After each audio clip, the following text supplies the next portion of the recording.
From the air, it looks almost orderly, like a parking lot frozen in time. But Most cars don't reach this yard because the engine suddenly gives up. They're retired by economics and regulation. Zoom in, and you can read the car like a timeline. Paint and primer protect steel for years, until A typical vehicle is a materials bundle. The heavy parts, frames, subframes, rotors, engine blocks, are there. A typical vehicle is a materials bundle.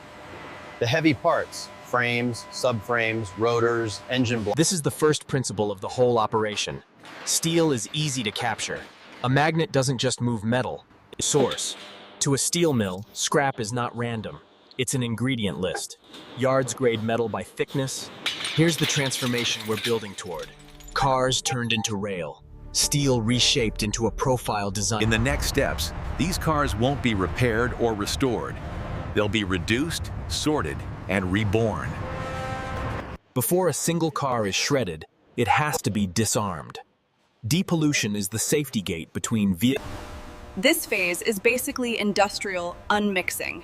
Fluids are valuable only when they're kept separate. Gasoline. Fuel systems are treated like a fire science problem. Vapors are more dangerous than liquid, because vapor coolant looks harmless, but chemically it's engineered. Most modern coolants are glycol-based. AC systems are a different category, pressurized refrigerant. Depollution uses a recovery machine. A battery isn't just electricity, it's stored energy with the ability to dump high current instantly. Solitary move. A battery isn't just electricity, it's stored energy with the ability to dump high current instantly. Airbags and seatbelt pretensioners contain pyrotechnic charges, small, but very real. Depollution isolates. Depollution isn't just about today's yard. It protects the next facility, the melt shop. After depollution, the car is safe, but it's still too complex to shred efficiently. This phase is about value recovery and process control. Even after depollution, shops assume residues remain. That's why dismantling bays are engineered like a lab. Some parts come off for resale.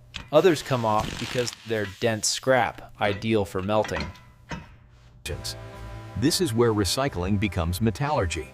Copper wiring is valuable, but copper is also a problem if it sneaks into Thin sheet metal is awkward in a furnace. Too much surface area, too much trapped air, too much oxidation. So yards densify it. Thin sheet metal is awkward in a furnace. Too much surface area, too much trapped air, too much oxidation. So yards densify it. Here's the part most people never see. Scrap is graded like ingredients. Mills buy scrap by category. By the time this material reaches the shredder, it's no longer a car. It's a curated feedstock. Depolluted. This is where recycling stops looking like sorting and starts looking like physics. The shredder isn't a gentle arrow. That's why modern shredders use controlled feed conveyors, hydraulic pushers, and sometimes feed rollers to meter the load. Inside, the main rotor spins at high speed, carrying massive swinging hammers. They don't cut like blades, they strike like sledgehammers. What comes out looks like ore, but it's engineered. Each fragment is a liberated piece of the original vehicle. This is where the violence becomes measurable. Operators watch motor current and torque like a heartbeat. Now the car is no longer an object. It's a flowing material stream. And the next challenge isn't breaking it. After shredding, the problem changes completely. We're no longer trying to break a car. Separation starts with one requirement: consistent feed. A vibrating feeder is essentially This is the backbone of the whole business: magnetic separation. Steel and iron respond strongly to drum magnet recovers those by wrapping the belt around a rotating magnetic drum. Ferrous particles stick. Air classifiers exploit a simple principle: drag versus weight. Light materials have large surface area relatives. This is the uncomfortable truth of car recycling: the residue. Auto shredder residue, ASR. When separation is done right, what you get is a clean, ferrous product. Steel-rich, consistent in size. This is the hinge point of the entire transformation, where shredded cars stop being solid metal and become liquid steel. This is the hinge point of the entire transformation, where shredded cars stop being solid metal and the EAF is designed like a machine with a mouth. The roof swings away, the bucket dumps scrap, and the roof loose. 3 graphite electrodes descend, and the arc ignites. Electricity jumping through air with temperatures hot enough. Then carbon is added back in a controlled way to build foamy slag, a bubbling layer that blankets the arc. Steel isn't purified by filtering, it's purified by reaction. Fluxes like lime and dolomite are added to bias. Before the steel leaves the furnace, it's measured, temperature and chemistry. Then comes the tap. An EAF doesn't just create steel, it creates off-gas and dust that must be captured. The plant breathes through. When steel leaves the electric arc furnace, it's molten, but it's not finished. Think of the EAF as the melting and rough refining stage. This is the ladle furnace. It looks like another EAF, but its job is different. Instead of melting scrap, it refines. Steel in a ladle isn't naturally uniform. Alloy additions can stratify and impure agements. This is where rail-grade steel becomes a recipe. Operators trim chemistry, adding controlled amounts of it. Secondary metallurgy attacks this problem with slag engineering. By adjusting slag chemistry and stirring the bath, for demanding grades, steel may go through vacuum degassing. Under vacuum, dissolved gases, especially right before casting, the steel is checked again: temperature, composition, and process stability. This is the last point where changes are fast and cheap. Now the steel is more than molten, it's engineered. The chemistry is tuned, inclusions reduced, This is where steel stops being a liquid and becomes a shape, with an internal structure that can't be undone later.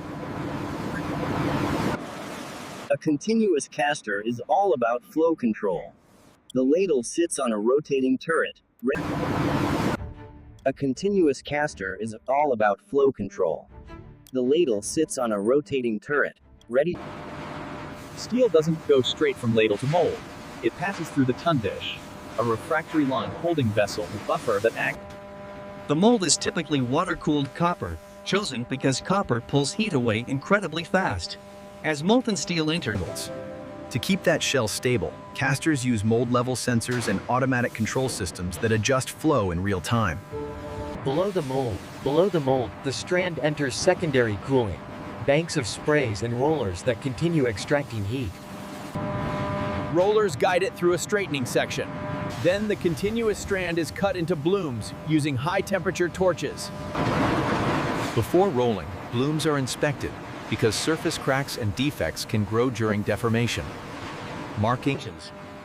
A bloom leaving the caster is solid and strong, but too cold to shape. Steel must be reheated into a plastic. Many rail mills use a walking beam furnace. Instead of sliding steel on skids, creating friction and uneven reheating creates scale, iron oxides forming of the surface. If that scale enters the rolls, it gets pressed into the steel like grit under a wheel. Now comes controlled deformation. In roughing stands, the bloom is squeezed to reduce thickness and extend length. This is where the rail becomes a rail. Universal stands use horizontal rolls and vertical rolls together, controlling width and thickness at the same time. A rail mill is a synchronized machine. Each stand must run at the correct speed, or the steel buckles, stretches unevenly, or tears. After rolling, the rail can't just be quenched randomly. Cooling rate affects internal stress and final straightness. Even after controlled cooling, rails are mechanically straightened and measured. Straighteners apply calibrated force. By now, the steel has the correct shape. But rail isn't judged by shape alone. It's judged by how it survives millions of wheel passes. A rail's head is where the battle happens. Steel against steel, wheel against track. So the head is often selectively hardened. What hardening really changes is microstructure. In rail steels, the goal is often a refined perlitic structure. Heat treatment and cooling can introduce residual stress, internal forces locked into the rail. Left unmanaged. If the wave hits a crack, inclusion cluster, or void, it reflects differently. The system flags anomalies in real time. After integrity comes geometry. Laser gauges confirm the rail profile, head width, web thickness, base flatness. Rail isn't shipped like generic steel. It's traceable. Heat numbers and markings link every length back to its chemistry, process route, and inspections. And this is the final conversion. Yesterday's cars becoming tomorrow's track. What began